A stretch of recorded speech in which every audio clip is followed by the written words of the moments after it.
kewajiban dan hak negara dalam demokrasi yang bersumber pada kedaulatan rakyat dan musyawarah untuk mufakat. Yang pertama yaitu konsep dan urgensi harmoni kewajiban dan hak negara dan warga negara. Hak dan kewajiban itu ialah dua hal yang tidak dapat dipisahkan. Mereka merupakan hubungan timbal balik.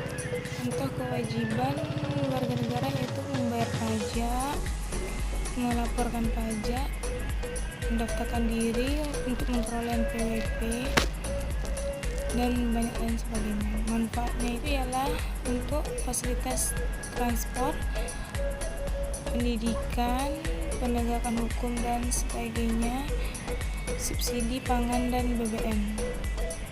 Yang kedua yaitu mengali sumber historis, sosiologis dan politik tentang harmoni kewajiban dan hak negara dan warga negara. Yaitu sumber historis. Secara historis merupakan perjuangan menegakkan HAM terjadi di dunia barat atau Eropa oleh John Locke yang pertama kali merumuskan adanya hak alamiah yang melekat pada setiap diri manusia, yaitu ada 3, yaitu hak dasar atas hidup, hak kebebasan, dan hak milik. Permulaan abad ke-20, konsep hak asasi berkembang menjadi 4 macam, yaitu kebebasan untuk beragama, yang kedua kebebasan terdiri dari kemelaratan, yang ketiga kebebasan untuk berbicara dan berpendapat, yang terakhir kebebasan dari ketakutan. Yang kedua yaitu sumber sosiologis. Nah, sumber sosiologis ini yaitu suatu kenyataan yang memprihatinkan bahwa setelah tumbangnya struktur kekuasaan demokrasi yang dimainkan lazim pada Orde Baru, ternyata bukan demokrasi yang kita peroleh melainkan oligarki, yaitu di mana kekuasaan terpusat pada sekelompok kecil atau elit, sementara sebagian besar rakyat atau demos tetap jauh diri dari sumber-sumber kekuasaan seperti wewenang, uang, hukum, informasi, pendidikan, dan lain sebagainya. 3 yaitu sumber politik.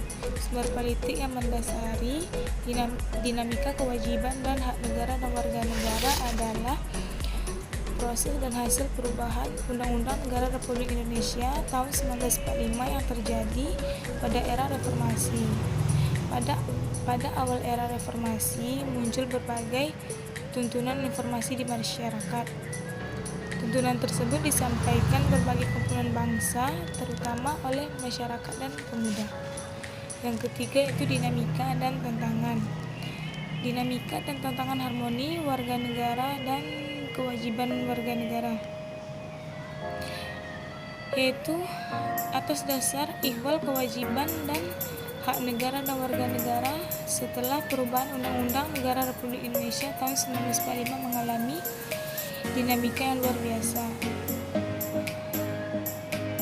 Berikut disajikan bentuk-bentuk perubahan aturan ihwal dalam Undang-Undang Negara Republik Indonesia tahun 1945 sebelum, sesudah amandemen tersebut. Bentuk-bentuk aturan dasar ihwal ada 4 macam, yaitu aturan dasar ihwal, pendidikan dan kebudayaan, serta ilmu pengetahuan dan teknologi. Yang kedua, aturan dasar ihwal, usaha pertahanan. Yang ketiga, aturan dasar ihwal, perekonomian nasional dan kesejahteraan sosial. Yang keempat, aturan dasar ihwal dan kewajiban hak asasi manusia. Dasar ihwal pendidikan dan kebudayaan serta ilmu pengetahuan dan teknologi, perubahan pada Pasal 31 Ayat 1 Undang-Undang Negara Republik Indonesia pada tahun 1945. Sebelumnya itu, tiap-tiap warga negara berhak mendapat pengajaran. Sesudahnya, setiap warga negara berhak mendapatkan pendidikan. Alasannya merupakan penyesuaian terhadap perkembangan bahasa Indonesia dan bentuk memperluas hak warga negara. Salah satu contohnya pada dasar ihwal perekonomian nasional dan kesejahteraan sosial. Sebelumnya itu Pasal 31 Undang-Undang Republik Indonesia tanpa ayat. Sesudahnya itu pasal 31 Undang-Undang Negara Republik Indonesia dengan 4 ayat. Alasannya meningkatkan jaminan konstitusional yang mengatur kewajiban negara di bidang kesejahteraan sosial, yaitu aturan dasar ihwal usaha pertahanan dan keamanan negara. Sebelumnya itu pada pasal 30 ayat 1 Undang-Undang Dasar Negara Republik Indonesia pada tahun 1945. Sesudah itu dipindahkan menjadi pasal 27 ayat 3 dengan sedikit perubahan redaksional. Alasannya untuk lebih mengukuhkan keberadaan sistem pertahanan dan keamanan rakyat semesta tersebut. Salah satu contoh aturan dasar ihwal hak dan kewajiban asasi manusia. Yang pertama sebelum yaitu diatur dalam Undang-Undang Negara Republik Indonesia 1945 hanya berkutat pada pasal 27, 28, 29, 30, 31, 32, 33, dan 34. Sesudahnya itu diatur tersendiri di bawah judul HAM. Alasannya karena bangsa Indonesia bersungguh-sungguh melakukan penghormatan terhadap HAM, yaitu esensi dan urgensi harmoni kewajiban dan hak negara dan warga negara. Tuhan warga negara yaitu pertama agama, yang kedua pendidikan dan kebudayaan, yang ketiga perekonomian nasional dan kesejahteraan rakyat, yang keempat pertahanan dan keamanan, yang kelima yaitu konsep hak dan kewajiban warga negara berdasarkan Undang-Undang Dasar 1945. Contohnya pada pasal 28C ayat 2 yaitu hak untuk menunjukkan dirinya dalam memperjuangkan haknya secara kolektif untuk membangun masyarakat, bangsa, dan negara. Yang keenam, konsep hubungan bangsa, negara, dan warga negara meliputi status, asas, dan syarat kewarganegaraan. Apa itu warga negara? Warga negara adalah penduduk sebuah negara atau bangsa yang berdasarkan keturunan, tempat tinggal, dan sebagainya yang mempunyai kewajiban dan hak yang penuh sebagai seorang warga diri negara itu.